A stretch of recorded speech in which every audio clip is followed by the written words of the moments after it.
अब तक हमने देखा कि समास क्या होता है और समास के पहला भेद अव्ययी भाव समास क्या होता है। चलिए आज हम देखते हैं तत्पुरुष समास और बाकी अन्य सभी भेद के बारे में एक एक करके देखेंगे। तो सबसे पहला समास है तत्पुरुष समास। तत्पुरुष समास उस समास को कहते हैं जिसका क्या होता है, दूसरा पद प्रधान होता है। कौन सा पद प्रधान होता है इसमें? अव्ययी भाव में पहला पद प्रधान होता था, इसमें क्या होता है, दूसरा पद प्रधान होता है। ठीक है, तो तत्पुरुष समास किस समास को कहते हैं? उस समास को कहते हैं जिसका दूसरा पद प्रधान होता है। ठीक है, तथा विभक्ति चिन्ह लुप्त हो जाता है। क्या होता है? विभक्ति चिन्ह लुप्त होता है और दूसरा पद प्रधान होता है। जैसे राजा का पुत्र बोलने के बदले हम सीधे बोल सकते हैं राजपुत्र।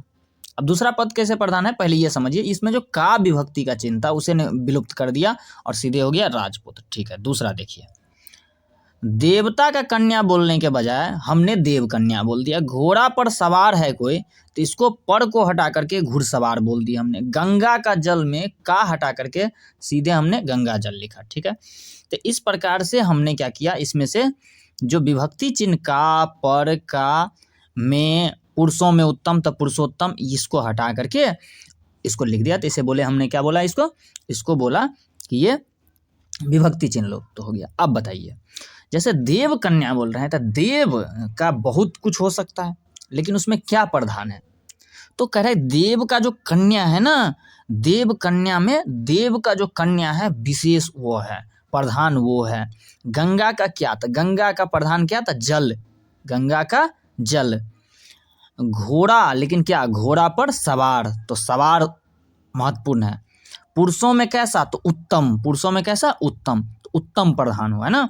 तो जिसमें दूसरा पद प्रधान हो उसे हम क्या बोलते हैं?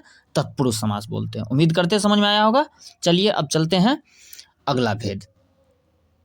अगला भेद है बहुव्रीहि समास। कौन सा समास?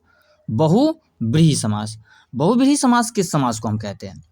कह रहे बहुव्रीहि समास हम उस समास को कहते हैं जिसमें प्रयुक्त शब्दों में से कोई भी शब्द प्रधान नहीं होता है। एक में हमने देखा पहला प्रधान है, एक में देखा दूसरा प्रधान है, लेकिन बहुव्रीहि ऐसा समास है जिसमें कोई भी पद प्रधान नहीं होता है, बल्कि बाहर से आकर कोई शब्द प्रधान हो जाता है। मतलब बाहर से कोई शब्द आता है और वो प्रधान बन जाता है, तो उसे हम बोलते हैं बहुव्रीहि।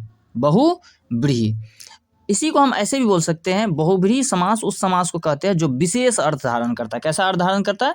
मतलब जो दिखता है वो नहीं होता है, उसके अलावा कुछ विशेष अर्थ धारण करता है। ठीक है, एग्जाम्पल लेते हैं तो ज़्यादा समझ में आएगा।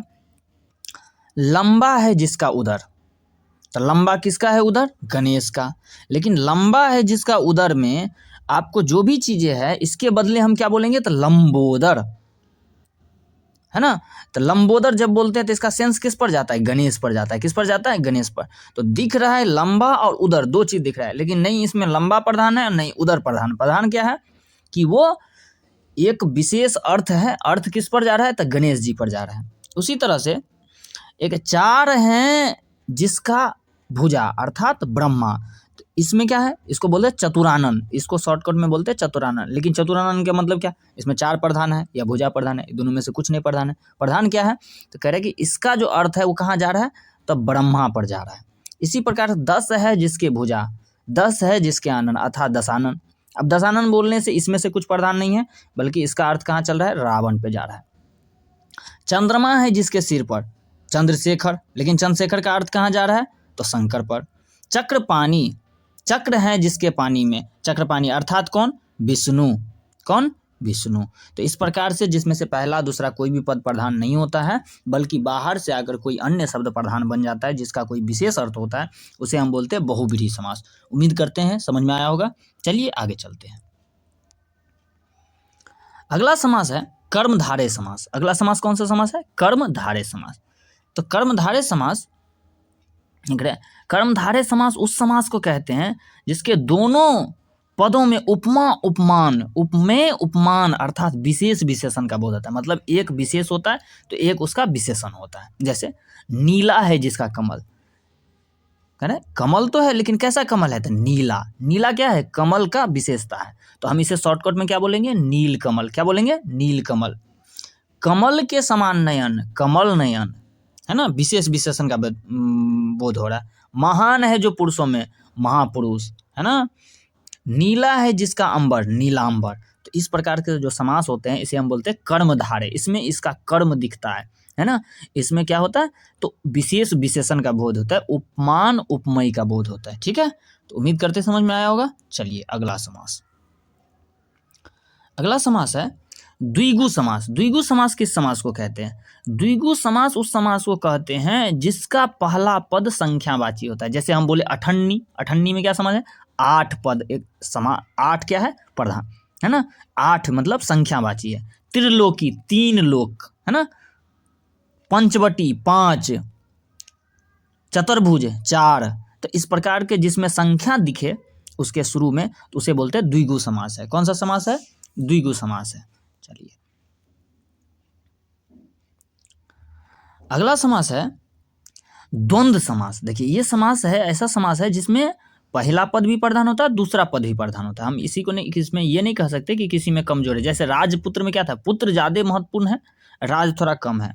उसी तरह से यथाशक्ति में यथा ज्यादा महत्वपूर्ण है, शक्ति थोड़ा कम है ना। तो कहने का मतलब एगो में पहला प्रधान है, एगो में दूसरा प्रधान है। और द्वंद्व में क्या है? दोनों प्रधान है और बराबर मात्रा में प्रधान है।